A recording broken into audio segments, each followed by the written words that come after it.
Live, getting results. This is News 6 at 11.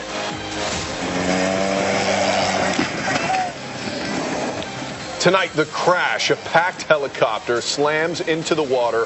Only on 6, we're hearing from the local lawyer who watched it happen and the Florida man who went in to save them. Everyone on board survived. Good evening. I'm Matt Austin. And I'm Lisa Bell. Moments after that dramatic video hit YouTube, Orlando attorney John Morgan tweeted, "Wow, I was at Pearl Harbor early and saw this. Unbelievable." So we reached out to him and learned a lot more about this incredible rescue. And Sachel Saunders joins us with a story you will see only on 6. And Sachel, certainly a day that these men will not forget. Yeah, can you imagine it, Matt and Lisa? You're on a perfect Hawaii vacation, walking with your tour guide, and the helicopter just drops out of the sky. It was what Morgan's tour guide did next that was incredibly brave. He told us all about it.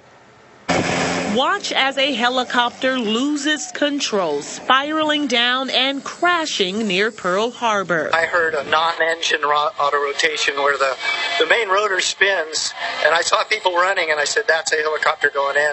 You can see the propellers still spinning in the water, flipping the Bell 206B helicopter like a toy plane with 5 people inside.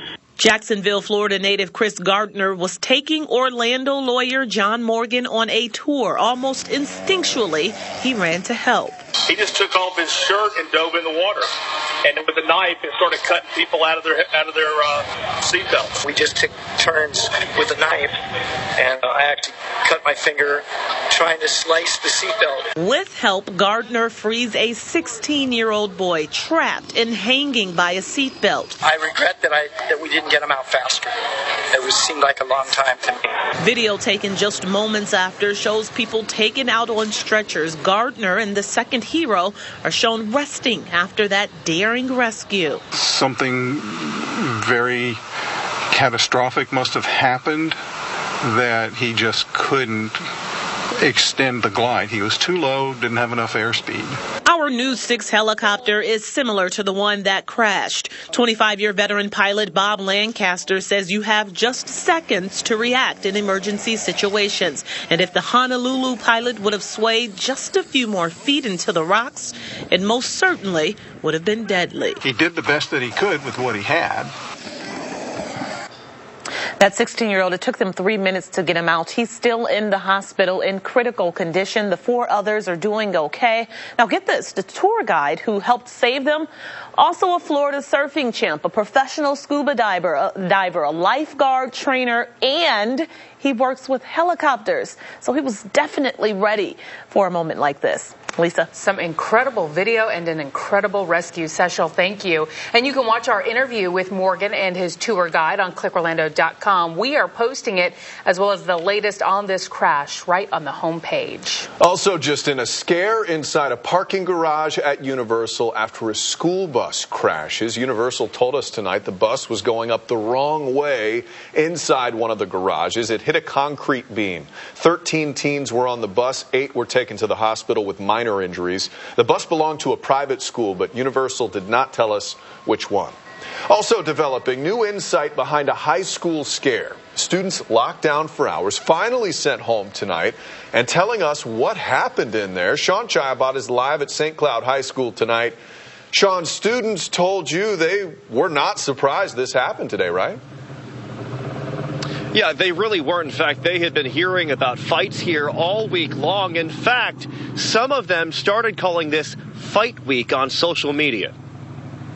The police department did their job, so I feel safe to go in there. This dad brought his kids for a regional jazz competition at St. Cloud High just hours after it looked like this. For 4 hours, a massive police surrounded the school on lockdown. Parents lined up waiting for word from their kids holed up inside, hiding from an unknown threat. They were searching us. They had metal detectors checking the wand. They were wanding us down. And inside I was like, really scared about coming because I have family to get home to. I want to make parents aware that additional law enforcement officers are on campus today regarding a rumor on social media about a weapon possibly being brought to school. 2 vague threats in one day. It was a scary scene. Cops with big guns, and it was just frightening. It came after a week of fighting. 9 in all, 3 fights on campus, 1 off, and 3 confrontations stopped by school officials. Just a lot of fighting that has been going on in the school all week.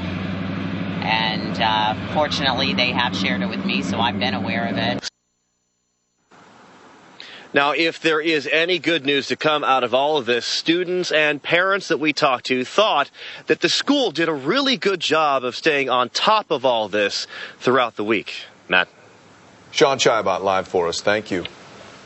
In just hours, deputies will return to these swampy woods where human remains were found. A surveyor spotted them this afternoon near Red John Drive and International Speedway Boulevard in Daytona Beach. Investigators have not said who they may belong to, but plan to continue searching for clues first thing in the morning. Tonight, Donald Trump is firing back against Pope Francis. The reaction comes after the Pope suggested that Trump is not Christian for his comments on immigration. Trump had this message during a town hall in South Carolina. I think he said something much softer than was originally reported by the media. I think that he heard one side of the story, which is probably by the Mexican government.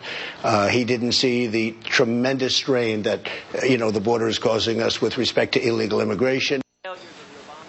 Other candidates trying to stay out of the way. Ted Cruz said he is not going to get in the middle of this. Marco Rubio, who is Catholic, says the Vatican and the U.S. have a right to control their borders. Jeb Bush, who is also Catholic, says he only gets religious guidance from the Pope. Well, tonight, a taste of Hollywood in downtown Orlando. Yeah, not every day we talk about a red carpet gala at a restaurant, but that was the scene tonight at Wahlburgers, the popular joint started by actors Mark and Donnie Wahlberg and their brother Paul.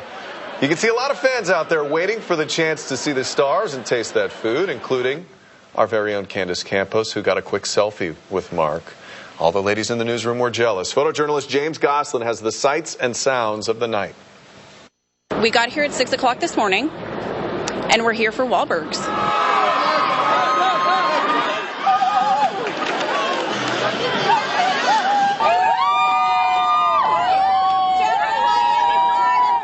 I'm from Boston, they're from Boston, and I'm happy that this came finally. We actually lived in Orlando for a little bit, and it's great. I mean, there's so much to do. Well, there are many reasons to live here, but hopefully they'll continue to make more movies here and create more television as well. Think they'll take me for a spin in this? And Orlando's an amazing place. We want as many people to know that if they come anywhere in the Florida area, they should be coming to Orlando, and they should come to downtown if they want to experience Wahlburgers. A lot of people think Marky Mark looks like an older Tom Sorrells, which I sort of agree with. But Ginger Gadsden tried to slip Candace to get him his card. She wants an interview with him. Candace forgot. I think she was a little starstruck there. Sorry, and Ginger watches the news every night. She's not going to be happy right now. She's probably crying at home. Throwing the remote at the TV. Well, tonight, the takedown at the pharmacy. You'll want to see this. Yeah, a brave man stops a crook with his bare hands, all caught on camera. How the hero's girlfriend led him to this dramatic confrontation. Plus, an alert for pet owners, the freak accident that has a dog owner warning everyone to watch where they walk. Tom? Oh, no. Hey, take a look at temperature readings right now. We're holding at 57, already down to 47 degrees in Gainesville. I'll be right back to pinpoint overnight lows for tonight and carry you all the way through the big race weekend. But first, local victims of domestic violence say the state is leaving them in the dark instead of protecting them. So we went to get answers from the state attorney himself, Jeff Ashton. What more can be done to help these women? The News 6 investigation next. You're watching News 6 and the News 6 app, getting results for Orlando, Sanford, and all of Central Florida. Thank you, Chad.